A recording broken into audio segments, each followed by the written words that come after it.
साधकों प्रणाम। जय मां बगलामुखी। कैसे हैं आप सभी?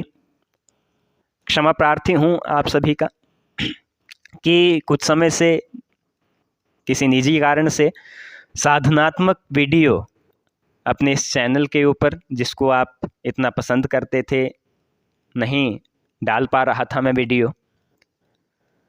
तो साधकों बहुत सारे कमेंट्स देखे आपके अपने वीडियोस के ऊपर मैंने, जिनसे प्रेरित होकर आज मैंने यह निश्चित किया कि अपने साधना से संबंधित जो मेरे वीडियो हैं उनको मैं फिर से सुचारू रूप से पुनः प्रारंभ करूंगा।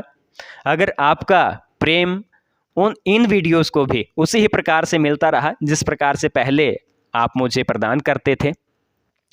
आज अपने चैनल के ऊपर मैं आप सबके कमेंट्स देख रहा था, पढ़ रहा था, और आपको पता है कि आपके साधनात्मक जो कमेंट्स मेरे वीडियोस के ऊपर आते हैं उन्हीं के ही अनुसार मैं अपने साधनात्मक वीडियो बनाता हूं।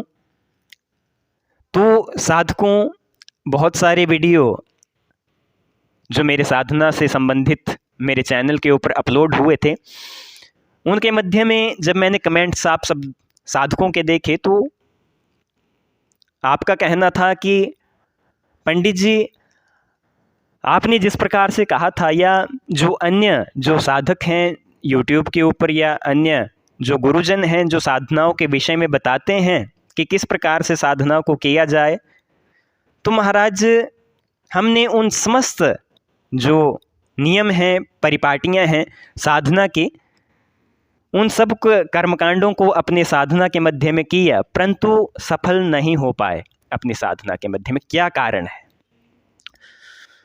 तो अपने निजी अध्ययन, जो मेरा एक्सपीरियंस है तंत्र के ऊपर, तो साधकों आपको बता दूं कि उदाहरण के तौर पे कि अगर आप किसी भी साधना को प्रारंभ कर रहे हैं, या उदाहरण के लिए मान लीजिए कि 1000 साधक है, वह एक साथ साधना को प्रारंभ कर रहा है, परंतु जब उस साधना का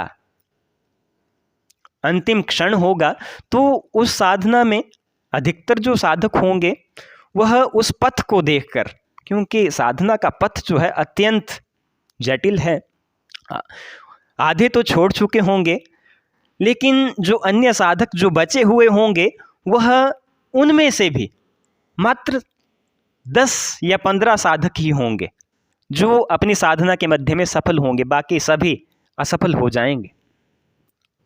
परंतु सच्चा साधक, गुरुजी का भी कथन था कि सच्चा साधक वही है जो अपनी साधना के मध्य में एक जिद को पकड़ ले कि अपने आराध्य से कि हे देव, जब तक आप मेरे समक्ष प्रस्तुत नहीं होते तब तक मैं आपका पीछा नहीं छोड़ूंगा, मैं आपकी साधना यूं ही करता रहूंगा। साधना के मध्य में जब तक जिद का भाव प्रस्तुत नहीं होता साधक के मन के मध्य में, तब तक वह अपनी साधना में सफल नहीं हो पाता। साधकों, आप एक बार असफल हो गए, अपनी साधना को पुनः प्रारंभ कीजिए। अगर पुनः असफल हो गए तो पुनः साधना को प्रारंभ कीजिए। महाराज, आपका अंतःकरण इतना प्रबल हो जाएगा साधना करते करते करते कि महाराज एक समय ऐसा आएगा कि आपके मंत्र की ध्वनि जिस देवता की आप साधना कर रहे हैं उस देवता के लोक तक अवश्य पहुंचेगी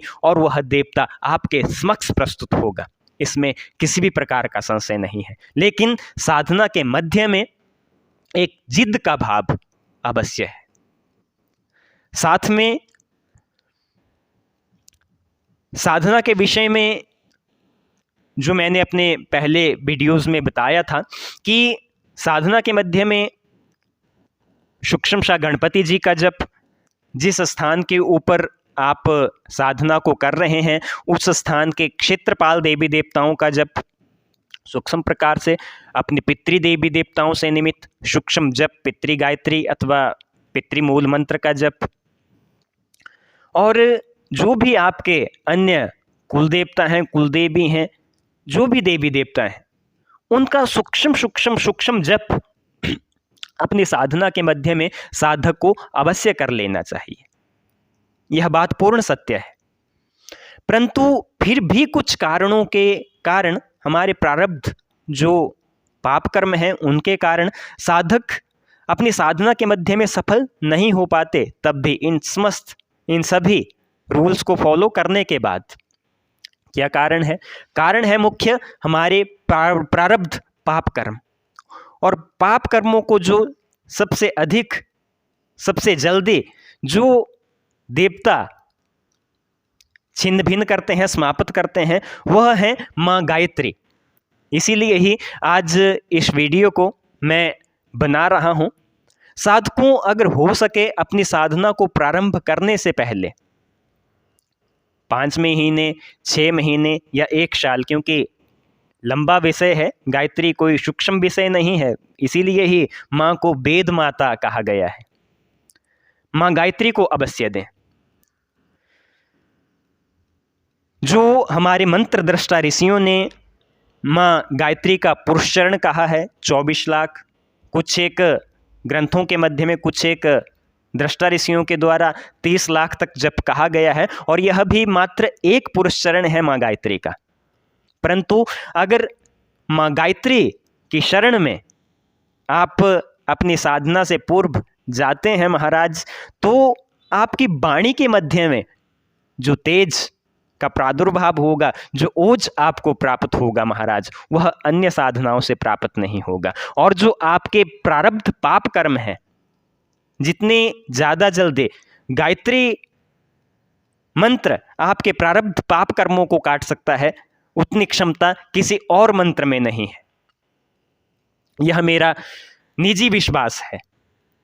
एवं अगर आप वेदों उपनिषदों के मध्य में आध्यात्मिक साधनाओं से संबंधित पुस्तकों के मध्य में माँ गायत्री के विषय में जानने का प्रयास करेंगे, तो आपको उसके मध्य में पढ़ने को मिल जाएगा कि माँ गायत्री के विषय में उनकी महिमा का बखान इस वीडियो के माध्यम से या उन ग्रंथों के माध्यम से भी नहीं किया जा सकता।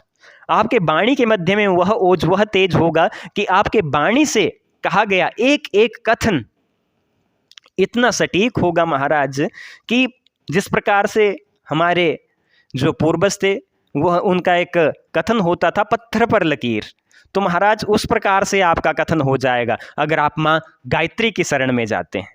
और मैं तो यहाँ तक कहता हूँ कि अगर आप अपनी साधना के मध्य में, साधना से पूर्व माँ गायत्री की शरण में जाते हैं महाराज, तो आपको अन्य साधना करने की फिर कोई आवश्यकता ही नहीं है।